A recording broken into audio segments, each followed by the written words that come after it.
Well, Happy New Year, Dan. Happy New Year. Welcome. New Year. Cue the confetti. Welcome, everyone. Welcome, everyone. You ever see that gif where they're like throwing up the confetti? He's like, I use it all the time.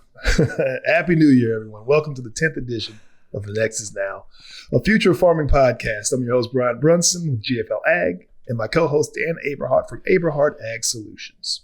Hello and welcome. Thank you so much for joining us, Brian. What we do now has such a big impact on what happens next for the future of farming. That's why on this show, we like to say, Next is Now 2024 edition.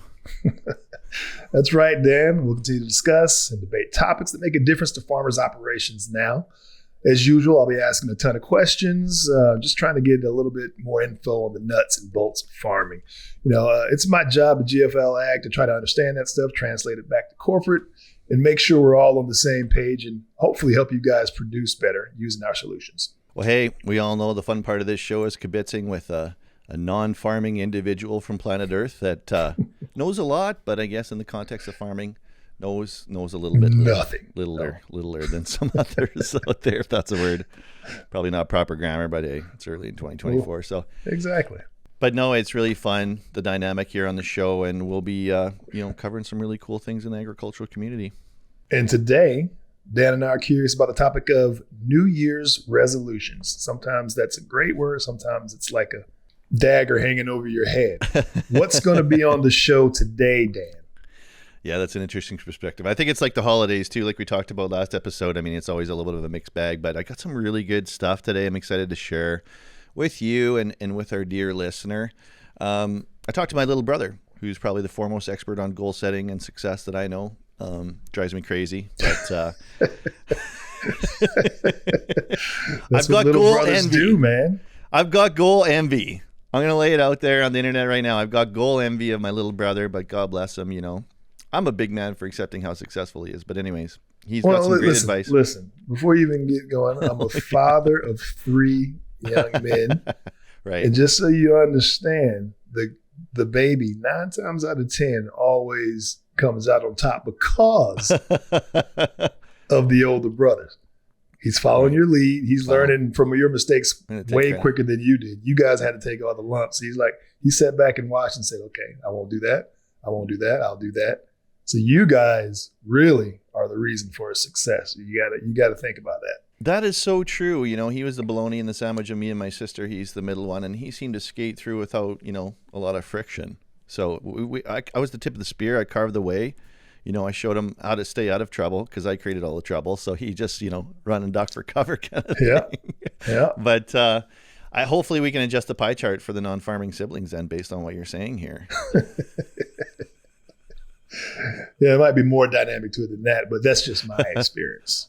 Well, I appreciate that. And anyways, we're shareholders in the same company here, Aberhart Ag, which is helping get, biosalt to the market on behalf of GFL. So it's been a great opportunity to have a family company without having to farm together, which would be, largely result in maybe yield would go up or down. I don't know, but it would probably be, crop of 50 cuffs at some point, between brothers. It's just like getting off the bus, in the old days and, throwing kicking them down into the snowbank and reefing on them. But anyways, good old days. But yeah, now we're at a different stage of our life. So I'm really appreciative. But, I also talked to some folks on Coffee Road, got some really interesting answers from folks in the agricultural industry about goal setting and stuff like that. We can mull on that. And then something really, really cool and new to talk about in the community future.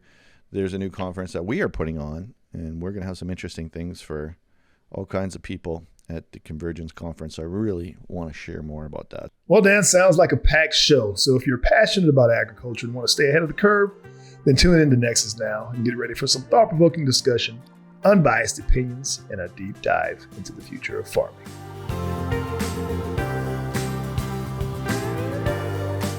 Well, Dan, give us your thoughts. Tell me about goal setting, New Year's resolutions, all that good stuff.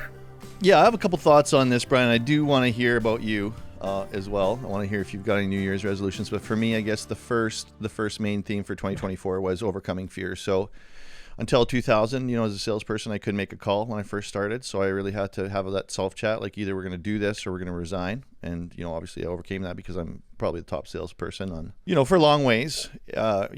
I'm Brandon Hott when it comes to sales. That's what I always say. Until 2011, I had a clinical fear of public speaking. I just could, and I had to, do 4 years at Toastmasters to overcome that. Walking into that Toastmasters was probably one of the bravest things I did. Until 2013, I'd never been into a gym. So I trained with an awesome individual for a couple of years. And so it's been 10 years I hit in the gym, and that's been really good. And then until 2015, I never had run a business. And so I had to humble myself to take all my dad's and my brother's advice. And you'll hear from my brother today preaching on goals and stuff. But, that was pretty humbling and scary experience at later in life, 38 and I think 38 or 40.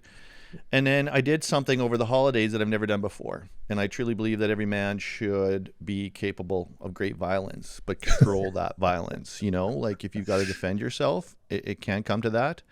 And so I walked into a dojo for the first time. And so it was all about like, what are the excuses that come into your head, whatever it is, whether it's, walking into a dojo or making a public speech or having that hard conversation with an employee or, talking to a girl in the grocery store, like these things that we're afraid of, we get into our head about. So it was all about blasting through that. And there's so much freedom on the other side, hitting send on that post or, forgetting what people are thinking about you. I was listening to Rick Rubin talk about the creative process, and just so many people don't create anything that's in their head. They're cut off from that because they think of what people will think about it.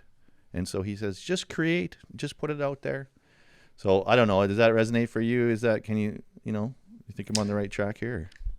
Yeah, no, I agree with that. And, I think that's where probably sports has helped me and just physicality, because you can't see it, on the podcast, but I'm 6'9". I'm about 260 pounds. I'm a big guy.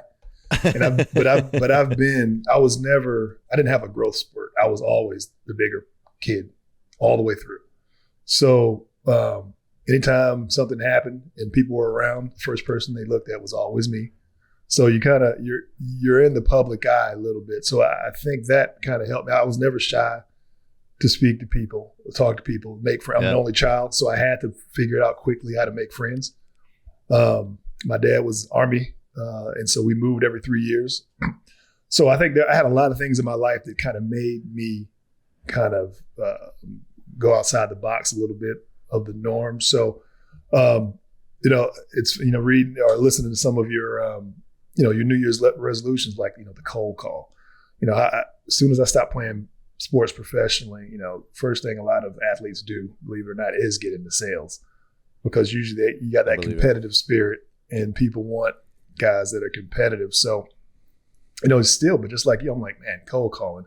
Like I led a life of, I was tall and in the spotlight, and I always wanted the people to like me. So the idea of calling somebody and getting a no, like, oh shit, I don't know. It's like, I can't.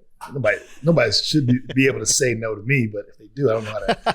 So who can refuse you? It was the same thing. It was getting my whole goal because just going by my experience, like, all right, I just need to figure out a way to get in front of a person I'm selling to. If I can meet them in person, they're gonna like me. I'm not. Isn't that interesting how your physicality kind of influences your level of confidence? And I agree with the sports thing. And I wasn't a huge sports person, so I really had to cultivate that. I think there's so much benefit in working with a team and being coached, and it's just a huge thing. But I think so you've got that physical confidence, and I've always thought that if I had to protect somebody in a fight or whatever, like obviously I'm 230. But I'm 5'11", so a little bit redistribution of weight there. But I consider myself pretty strong at the gym. But my coach is 7 years older and 60 pounds lighter. Like he's 160, 165, and he could dominate me in a way that's absolutely humiliating without even knowing what's happened. He could crush my throat. He could break my arm. I mean, he could put me to sleep, and that's real power, and that's protection and safety. I rolled with a guy who'd been doing it for 13 years, and he said he had to use it 5 times in Winnipeg when he was there. Wow. And he only had to throw one punch, and physically subdue people. So I think that's just a good practical safety thing. And I think knowing in the back of your head that you have that ability to subdue somebody like safely without hurting them or yourself is a superpower.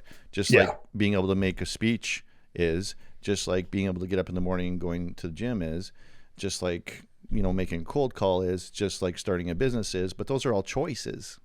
Yeah. Yeah. You know, and to me, it's like getting up out of your wheelchair and running a marathon. And now everybody in life has those kind of flexibility and choices. But for myself, I felt like, and every time I blast through it, it's like a cycle of like, well, now I'm really confident to go do the next thing because I know I can get past this fear. But I was pretty scared going into that dojo over the holidays. Like it was like the first time I walked into Toastmasters, it felt like. Yeah, no, I completely understand that. And it's a double-edged sword with a lot of my stuff because a lot of that stuff kind of, you know, builds in a level of laziness. Like, so now, you know, I turned 50 in February, and a lot of the stuff that came easy to me years ago doesn't come easy anymore. Like things like, you know, I would work out regularly, but regularly when you start aging is not enough. You got to change the way you work out. You got to do things a different way. You got, as far as nutrition, I was always, you know, I ate fairly well, but nothing special. I ate what I liked, but I could burn it off because I worked out, you know, but I wasn't a glutton or anything like that. But now it's like, that doesn't even matter. Like maybe you got some gluten sensitivity, or you certain foods do certain things, or you can't have that. You can't have those 4 beers in a row and then not, you know, pay the consequences later. So my New Year's like resolution is like, all right, I got to get a little bit more serious about, you know, it's the cliche for everybody's health, you know, but turning 50 this year, I'm like, all right, I got to do it for real this time. I got to figure out, you know, eating right. And when I say eat right, I'm never going to be that guy where, you know, I'm not prepping meals. I'm not doing all that. Eating right to me is like just making good decisions. Yep. And, you know, not, you know, freaking eating 10 slices of pizza while I'm sitting in front of the TV drinking 20 beers. I mean, just common sense stuff like that. And then working out in a way that doesn't promote injuries. Because if I work out the way like I used to, I mean, I do 2-a-days and, you know, I'm lifting weights and I'm running uphill sprints and I'm doing all this crazy stuff. I'm like, no, all right, I need to go for a couple of long walks, maybe do body weights. You know, you got to change your mentality. So that's in, like, I love all the goals that you spoke of because you had some walls and you basically bust through every one of them. So I'm hoping I can do that same thing this year in relation to myself and mentally and health and all that good stuff. So, well, I was thinking of some other things, you know, like, you know, getting a tattoo. I'm terrified of that. And, you know, joining a biker gang. That's a good reason. You don't need a damn tattoo. Well, I'm afraid of it though. On your face. Well, no, I'm going to get like the Mike Tyson, and then I'm going to join a biker gang. It's the other thing I'm afraid of. Nice. So that makes sense to me. You'd be in Sturgis before we know it. Let's go. The old rally. Let's do it. But the other thing I've been thinking about, the other theme that I wanted to share with you is really interesting. And it's something that I heard that really inspired me, and it's about setting your standards super high. So I don't know, have you ever heard about the secretary problem? No. Okay. So it's a 1950s mathematical, statistical probability type problem. It's trying to solve for the secretary problem, whereby if you had 100 secretaries to choose from and you had to interview them one by one, and as you interview them, you either chose them and then, you know, it's over. The first one you choose, it's over.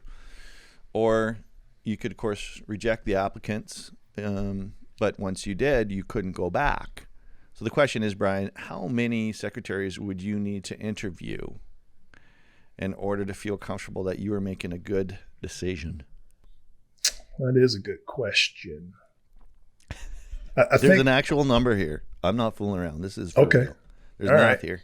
Well, I was thinking in my mind how I operate, and I don't think I would have set a number, but I'm pretty sure it would have been more than one, but it could be no more than 3 too. Because I do the first interview, I'm like, oh man, this person is great, but all right, next person might be even greater.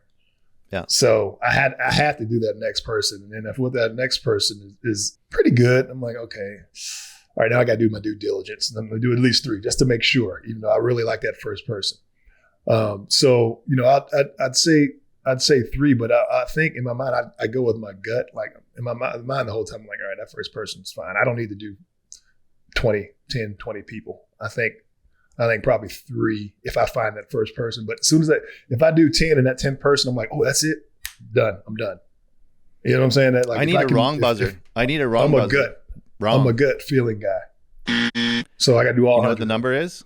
No. If you think about it, if you did like 80, then you'd only have 20 to choose from. You should interview 37 of them, and then the next best one who's better than the previous 37, that's who you hire mathematically to have the highest chance of success, because you've got a large enough data. But anyways, the point is, why are you looking at me like that, man? No, the point is 37. Where'd that number come from?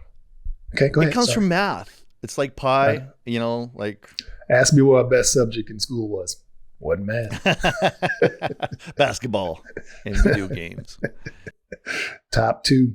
I think the lesson from it is, though, we should be doing a lot more due diligence, and we should be getting a lot more data, and we should set our sights a lot higher. And if you did interview 37 secretaries, what kind of secretary would you have working for you if you pick the next best one who's better than 37? Now, I usually, when we hire somebody, it usually comes down to like 4 interviews, and then we grade them using different tools. Like, there's a whole thing. But I just thought that was super fascinating. And it tells you, take your time, do your due diligence, whatever you're doing. Set your standards high in 2024, folks. That is fascinating. It's also a little bit disheartening for somebody who, back in the day had to interview to get jobs. Because what if you come in at number 22? I mean, you're not going to get picked, regardless of how well you interview, because they had that 37 number. Like, I got to do 37. And that guy was great, but I'm gonna hire number 38 or 39. I guess there's that. I'm like, oh my God. Well, come on. I don't know if there's actually any animals harmed in the making of this made-for-TV movie. Like, I don't think there was any actual. It's just a hypothetical statistic. Here you are feeling sorry for imaginary secretaries around the world. Yeah, like I was so happy sure about 2024. Okay. Now there's the secretary problem I got to deal with. Thanks, Dan. You're going to be at a bunch of cocktail parties in Texas going, I'm like, have you heard about the secretary problem? I think there's something really, really need to address in society. Damn right. I'm going to start a new podcast called The Secretary Problem. I think it's a great title. But I just heard about it, and I looked it up. It's a real thing. I asked ChatGPT about it. I Googled it. I Wikipedia'd it, and it's absolutely fascinating. I just thought, man, that tells you a lot about a lot of things if you sit down and think about it, in the context of, New Year's resolutions. Yeah. But we've got some great quotes from people I think we should get into, unless you got something else on resolutions you wanted to share. No. Question though, do you think we can just have ChatGPT pick the person for us? Just feed all the resumes in? I think that we could have ChatGPT just be the secretary. Yes, true. And your HR goes way down. Oh God, we're gonna get canceled for that. We're gonna get canceled. No, it's they'll always be secretaries. Absolutely. So we had a couple interviews. Well, first of all, could we go so far as to consider my brother as an expert interview on goal setting? But he's got some very interesting statistics that I think everybody on planet Earth should hear and kind of take action the same way that he did. So let's check out this clip, and then I really want to get your thoughts on this. I think it's extremely fascinating, Brian. That's why we're doing a podcast, because we have extremely interesting ideas to share. Throughout life, growing up with you, I've always noticed that you've had a clear vision, you've set goals, you've reached them, you've got this confidence and clarity going about goal setting, and you've also got, some insight on the stats. I've seen presentations where you've shared that in the past. What would you say to folks wondering about the value of setting goals? What has it done in your life, and what's the math behind this, according to Harvard? Yeah, so I guess I've always been someone that looks to the future and enjoys setting goals and dreaming about what that could look like. That's just something that's been programmed into me. But one of the catalysts early on was I was probably in my very late teens or early 20s, and I heard a presentation, a speaker, I can't remember where it was, but it talked about goal setting. And it actually talked about a specific study, which you can look up on the internet, on this Harvard goal study done in 1979, where they took 100 Harvard graduates. Obviously, anyone coming into Harvard has to be pretty smart to begin with. And they divided them into 3 categories. The first category, which was 84% or 84 people out of the group, had no specific goals, didn't really set goals in their mind or wrote anything down. 13% of the group, or 13 people, had goals in their minds, but not written. And 3% of that group had written intentional goals that they wrote down and maybe looked at once in a while. And they went back to that group 10 years later and they surveyed them. And the 13% that had goals that weren't written, but just kind of goals or dreams in their head, not real formal, were making 2 times as much as those that had no specific goals. And the 3% that had specific written goals were earning 10 times as much as the rest of the group put together, which is a mind-blowing statistic, right? And so I heard that and I was like, wow, like I literally went home and wrote down, I'm going to start writing down goals kind of thing. And I think for me, it's not just about the money, it's just about being intentional about the things that you do. 3%. The 3% that are, working with written goals are 10 times as successful as everybody else put together, if I heard that right. I mean, that's an astounding number. And the funny thing that jumps out to me, as soon as you hear the number, I'm putting like numbers to it in my head. I'm like, so, all right, first of all, let's back all the way up to Harvard. They got into Harvard. So you're smart. They're probably going to make some money. Skull and Bones. You got to be part of Skull and Bones. No, what a great movie. They're going to make some good money regardless. So you're thinking that's good money. And then you got this 12% that's making double that. And then you got these guys that, the driven ones that are writing everything down, making 10 times coming out of Harvard. That makes sense to me. I think that's, I'm probably in that middle one. I never really wrote my goals down, but I had goals, in my head, kind of what I aspired to. I aspired to play in the NBA. Didn't get all the way there, but, got pretty close. I played professional basketball. Got my shot. Maybe you should have wrote that down. If I would have written it down, I would have had 13 times. So there's also, and this is all about like expectations in the universe, creating those expectations. So there's another really interesting question that Terry likes to use both for himself and for clients. This is a great sales question. This is a great, conversation piece. There's this question's incredibly powerful. So let's hear what Terry says about that. This is something that we've been taught through at Strategic Coach, and I learned from Rob Syke and Agritrend in the early days that the 3-year history question, from the R factor question from Dan Sullivan, Strategic Coach. Where do you want to be if we were 3 years in the future looking back and you are happy personally and professionally with your success? What does that look like? And we use that on, our clients. And our clients would share our goals. And I've seen over and over again how often our clients would meet or exceed the goal that they set. That's pretty powerful, because the first conversation as an agronomist with the producer is, where do you want to be in 3 years? And then you measure that and you go back. And I mean, that's literally where probably a lot of the ROI comes from. If farmers have written goals, scientifically, we know now that, you're going to be 10x in it in 2024. Well, and that's, kind of underlines the fact made in the Harvard deal that you need to write that stuff down so you can look back and see if you accomplished it or not. And, not be so vague about it.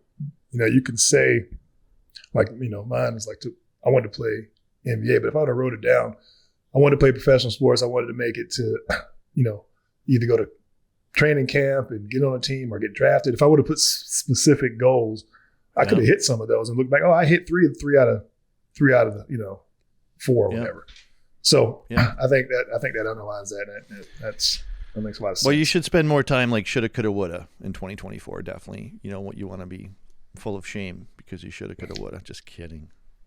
But we can do it now that we know. We can do it going forward. I mean, and hey, this is my little brother. I mean, he's been so successful and he keeps elevating the complex. And so I have to learn from that and accept, like, hey, and to be honest, it's funny because I was like you, I never wrote my goals down.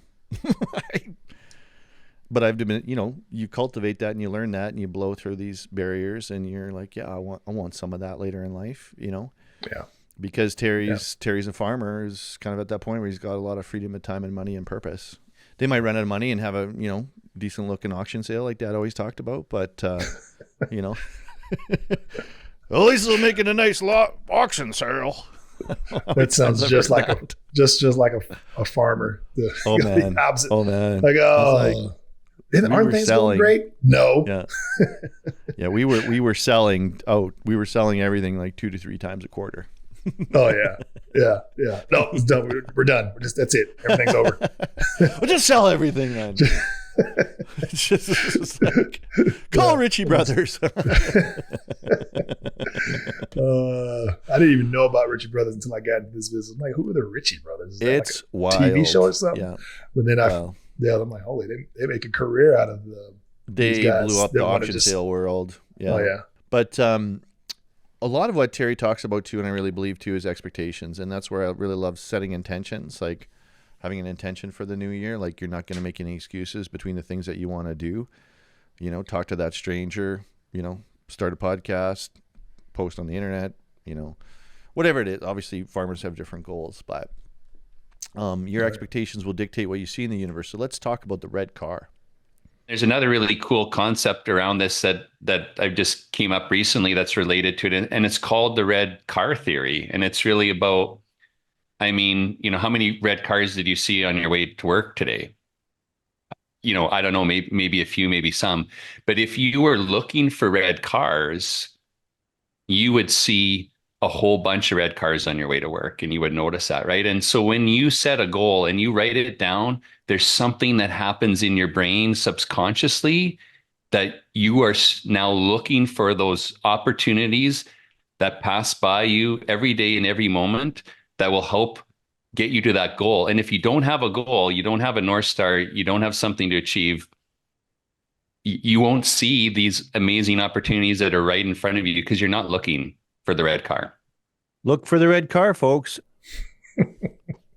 Look for the red that's car. Just like, man, this is getting to turn into like toxic positivity here, they call it. Yeah. Too much. Well, I get see what the he's, world and you know, everything is wonderful. That's you sound like an older brother talking about his younger brother. I know. Stop it. Shame on you. Yeah. Listen. Yeah. The red car, I get what he's saying. I don't think it's as simple as that, but I get the concept. Like, if you're going to write down something, if I write down make $1 million, I'm not going to see $1 million opportunities everywhere I look all day. I think you got to write down something specific that you can see. You know, I think you got to be a little bit more specific about like what a dollar bill, like a dollar. Start with a dollar bill. Pick up a quarter. I see dollar bills everywhere. Pick up a nickel. Yeah, I think you gotta. I think the concept makes sense, but I think it's a little bit more nuanced than that as far as picking those opportunities. But I agree with it. Like, I'll talk to Terry about it. I'll tell Terry the hammer down. Nuanced. Write it down. Write it down. The red car theory is very nuanced. People, don't take it literally. No, don't tell your brother I love your brother. I can't have him looking at me in a negative light. Well, I would tell anyone listening to this show, like, test out these theories for yourself. You know, don't take our professional advice. Like, even though we are professionals and don't usually believe us. Right. We are professionals in something, but professional in banter. Yes, chitty chat, as my wife likes to say. So, did you also know lots of numbers on the show today? Mathematically superior episode here today, but did you know 10x is easier than 2x, Brian? I did not know that. It's good to know. Sounds better. Bum, bum, bum. Well, let's pull back the curtain on this reality. You have a very interesting mindset.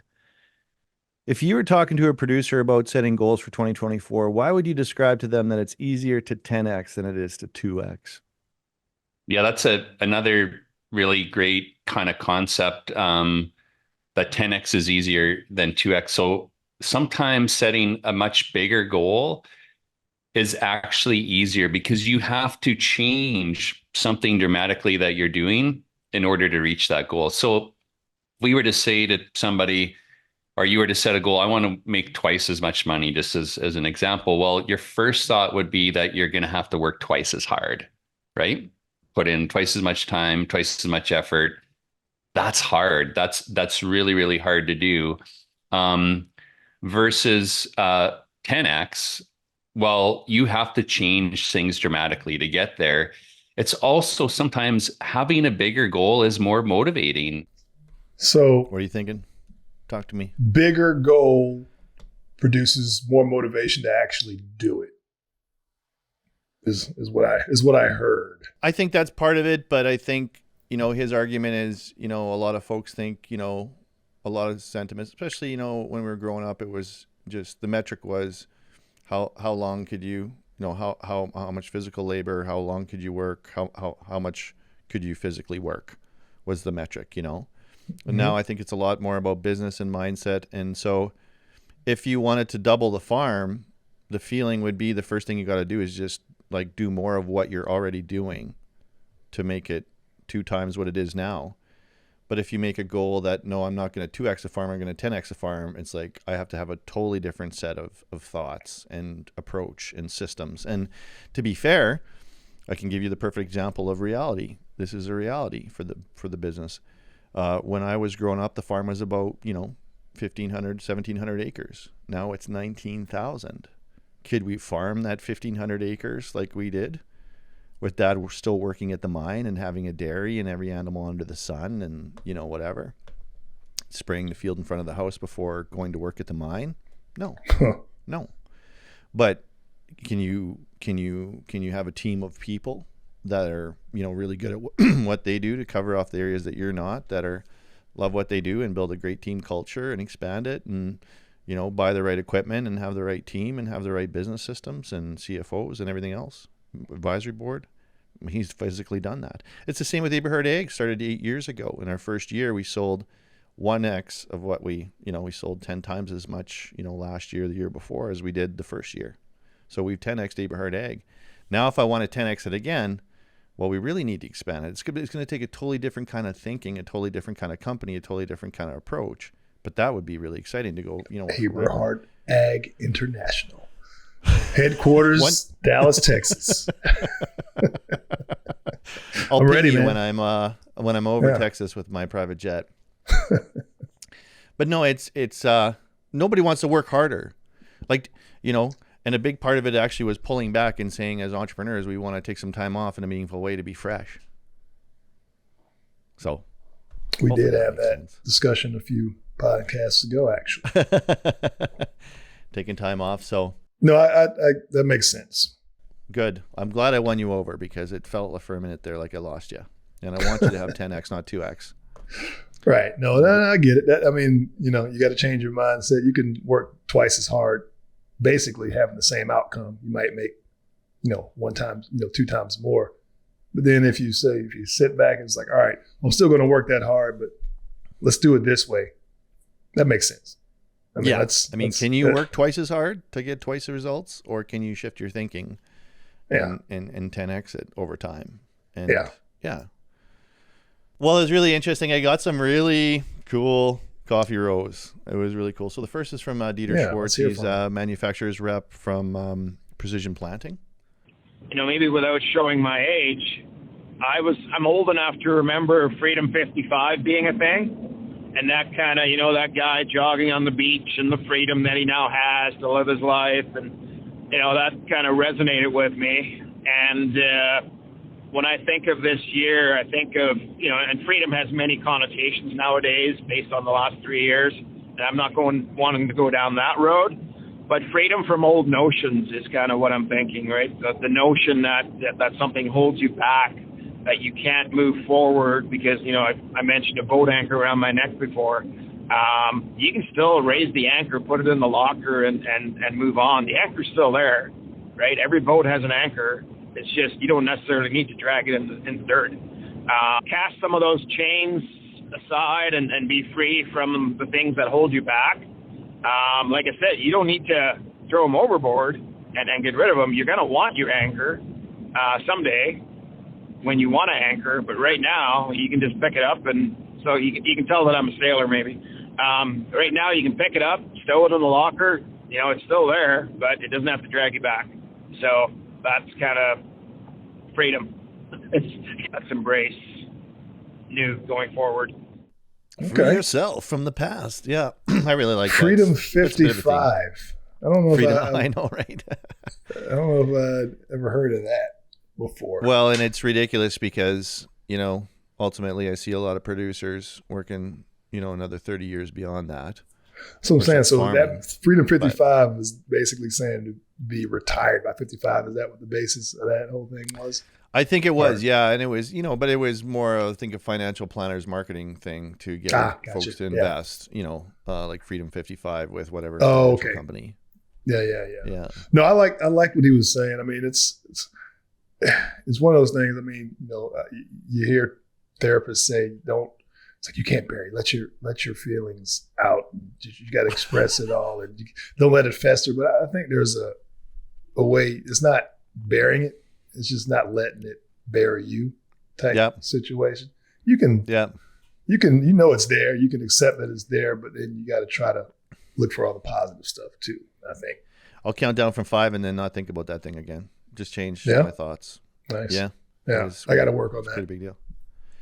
Well, ruminate, like we can all, I find, as a man, I walk around with my brow furrowed trying to solve problems in the world or whatever, but sometimes rumination isn't. And then the best idea is to figure stuff out. Comes in the shower, or just when you're not thinking about it, or you're just puttering away. I envy farmers too, because lots of times they have so many cool things to putter on. Like, they go in the shop and putter, and that's really.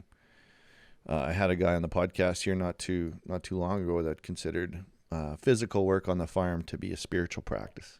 Yeah, if you can find that outlet, you got to use it. This guy's going to resonate. This next guy, Luke Derkson from My Grain Exchange, is going to resonate with you. Just the chaos of domestic life. I feel like you're kind of in this category too. So let's check that out. I have set all the goals in the past. I have done the no goals. Depends kind of what state of mind I'm in during the holidays. This year, I just feel like I've got married 2 years ago, and I had my first kid 18 months ago. Became a dad, and my wife is 6 months pregnant right now, and we just bought an acreage about a year ago, and horses, and we have chickens, and we have goats. I'm renovating a farmhouse, and I'm just starting a new job and kind of a new industry, and it's like, I feel like if I can put 1 week together and then 2 weeks together, and I can keep my head above water and not go crazy. And if I continue putting good weeks, one after the other, I'm trying not to look at things in a year. What can I do in a year? I'm trying to look at things as let's get this week done, and let's make it a good one. And that's kind of what I'm focusing on is really breaking things down, day by day and week by week, and trying not to look at things too long term right now. Because if I do that, I feel like my anxiety levels skyrocket, and I start getting overwhelmed, and I start having doubts, and I start overthinking things, and I start thinking, how am I going to make this work? You just put 1 day and 1 week in front of the other, and that's kind of where I'm at right now, and that's how I'm going to attack this year. Long days. What is it? Long days, short years. Long days, short months. Like, my days are long. Like, I'm up every day at 6 o'clock, and I'm just trying to fit in everything. And kid goes to bed by 8, and I'm like, yeah, it's me time. And I'm snoring within 15 minutes. I'm like, oh, that was a long day. I love how that was a long day. I think that dude is probably voicing 90% of the population in this, and he's just feeling it acutely right now with an 18-month-old and a one on the way with all that stuff he has going. That's welcome to life, sir. It's a lot. Yeah. Welcome to it. Good for him. But the fact that he can kind of recognize it and do, he's like, all right, 1 day at a time. And the key, I think, 1 day at a time could be good and bad, but the key is make it a good day. Like, try to make it a good day, like a positive day. I think I run into that. Like, I'm like, all right, let me just get through the day. But then maybe the whole day. The hour. I'm like, sometimes for me, it's like I'm going to get through this moment without blowing anything up. Right. But you just have the proper mentality. Like, all right, it's going to be a long day, but you know what? Let's make it a good day and stay positive instead of like, oh, it's going to be a long day. I'm like, all right, what's the next thing? What's the next thing? What's the next thing? So no, I like his attitude there. We talked about gratitude after that, and be thankful. Be thankful that, you know, you got a beautiful wife and you're living out in the country and, you know, got one healthy child and another one on the way, and, you know, so many things to be thankful for. But anyways, it's and this final quote from Sean Gatin from Fertoz is all about, you know, transitioning from one year to the next, which I think it's really kind of an interesting mentality. As we get close to the end of the year, I like to get all of the things for the end of the year completed. I try to get all of my tasks completed. I like to think about all the things that have to be done for the end of the year. I try to get them all done before the true start of the holiday season, you know, Christmas Eve, that sort of thing. And I try to get it all done so that I can enjoy the time with my family, enjoy the holiday season, not be thinking about all the things that are, you know, caught in the middle, or things that I have to do when I get back, or those types of things. And then I really get to have a transition between what is the past year, get all of those things accomplished, and then in that space between Christmas and New Year's, usually it's a little bit of downtime between the seasons, then I start to get excited about the year. I start to think about all the things that I want to do, all the things that I want to accomplish, and I really treat it like it's a fresh start or a fresh year, in 24 in this case.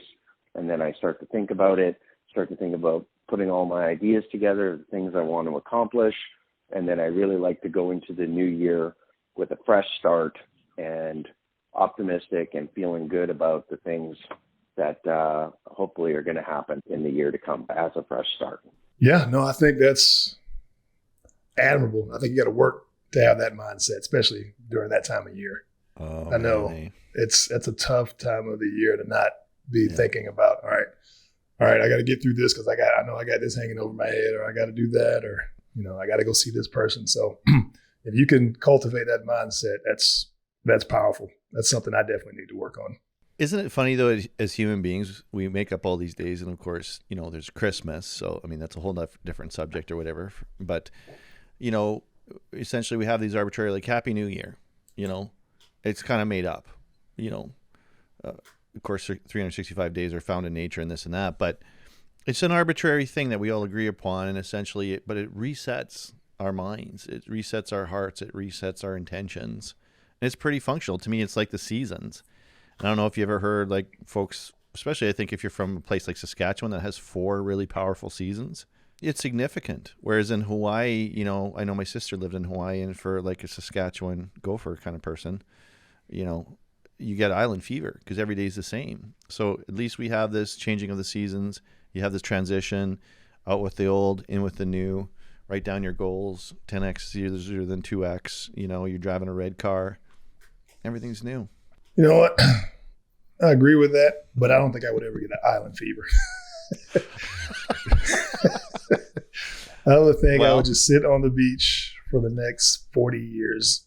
And if it was the same sunny, you know, 20 degrees Celsius day, I'd be happy. I'd be good. Well, I hope, my friend, you get the chance to test that theory. Not going to happen. But I mean, if farmers didn't talk about the weather, I mean, in agriculture, you know, what would they talk about? There's not a lot of snow, and, you know, it's dry, and, you know, it's just always the weather is the main. It's the first topic that always connects us conversationally. So yeah. Well, maybe that's what it is. And then we can talk about positivity. Did you write down your weather goals for this year? Not to ruminate on the weather, like the things you can't control. And Exactly. Well, Dan, with all that said, let's talk about some stuff that's a little bit closer to home. What's going on in our community segment? Well, it's very exciting. We're having the very first inaugural event of the Convergence Conference. So essentially, this is a conference that was initiated out of blue sky by my brother and his business partner, Warren Bills, in Convergence Growth, which is an accelerator company, one of the newer companies. And they're largely, their core mission and contract right now is with Precision AI, the spot spraying drones and whatnot, that company. But there was an agronomic peer group that my brother and Warren have been a part of. It's the vestiges of the old Agritrend network. And so they're looking at a lot of cool things. They got together and talk about this and that, and they're actually looking like they're working on an M&P style of agronomic firm. That's an big accounting firm up here in Canada. Like, are you familiar with Myers and Norris and Penny? I've heard the name, yeah. Up here.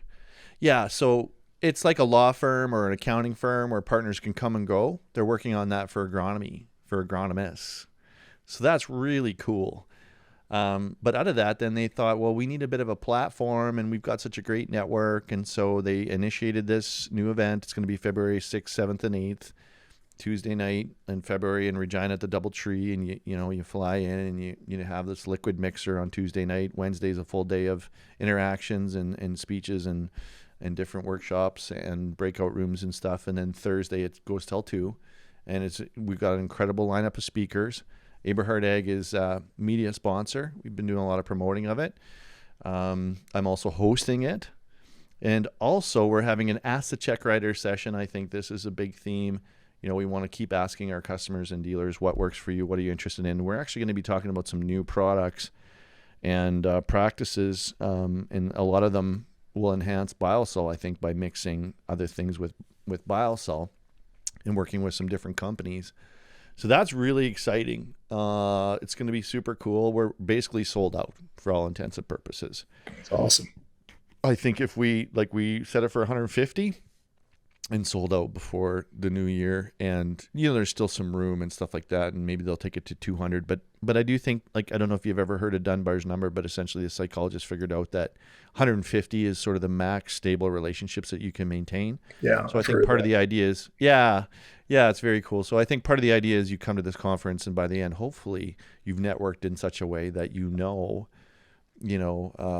everybody there, and have formed some sort of relationship with them, and the quality of people that are going to be there is going to be really great. It's going to be a super positive event, and I think it's one of those things that this is a real springboard for mindset in the industry. So I'm super stoked. You should come. No, it sounds exciting. And can you give everybody the dates again? When does this happen? Yeah, it's February 6th. Is the Tuesday. It starts in the evening, and we're doing the Ask the Check Writer session, which is sort of RSVP, VIP kind of thing. A lot of acronyms there. Tuesday afternoon, and then Tuesday evening it starts. Wednesday it's all day of the 7th of February, and the 8th it's till 2. So check out Aberhart Ag social media for details. Go to Convergence Ag, I believe it is the website.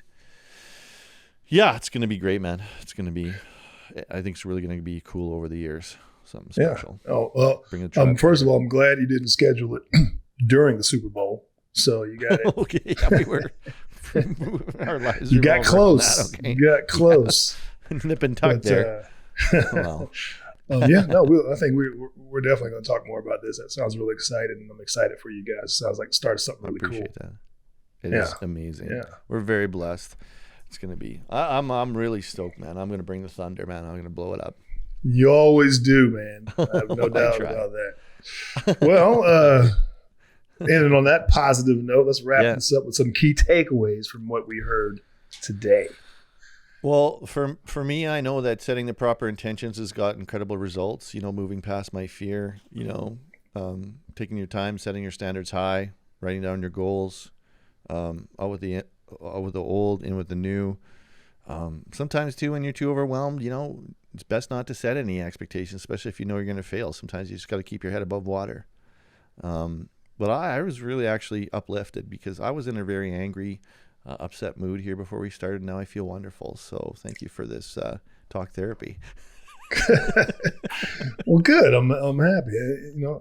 I do think. Actually, the thing that's sticking with me the most is writing down of goals.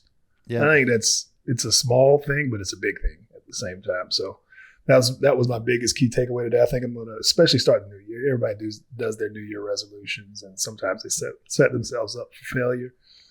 So just small thing like writing a small specific goal that I can look back on and see if I hit it or not. I think that's my biggest key takeaway today.